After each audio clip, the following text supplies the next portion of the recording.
Hello everyone, আজকে তোমাদের সাথে দারুণ স্বাদের একটা পোলাওয়ের রেসিপি শেয়ার করছি। ঘরে থাকা কয়েকটা উপকরণ দিয়ে খুব সহজেই কিন্তু বানিয়ে নিতে পারবে। তো চলো রেসিপিটা শুরু করি। প্রথমে এখানে আমি 1.5 কাপ মতো বাসমতি রাইস আগের থেকেই ভিজিয়ে রেখেছিলাম। আর এরপরে প্যানে একটু সাদা তেল দিয়ে দিচ্ছি, আর তার সাথে অ্যাড করেছি একটু ঘি। তোমরা চাইলে পুরোটা কিন্তু ঘিতেও করতে পারো।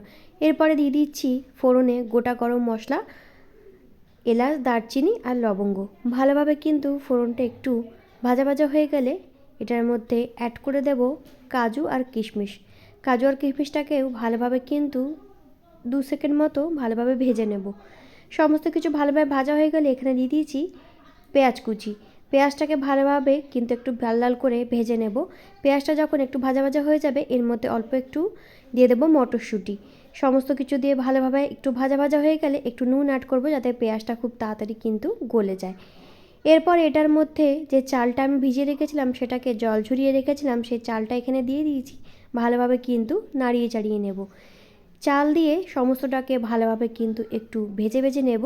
এবং অপরদিকে আমি কিন্তু এখানে জল গরম বসিয়ে দিয়েছি। 1.5 কাপ চালের জন্য এখানে আমি ডবল কিন্তু জল ব্যবহার করব। আর জলটা কিন্তু অতি অবশ্যই গরম হতে হবে।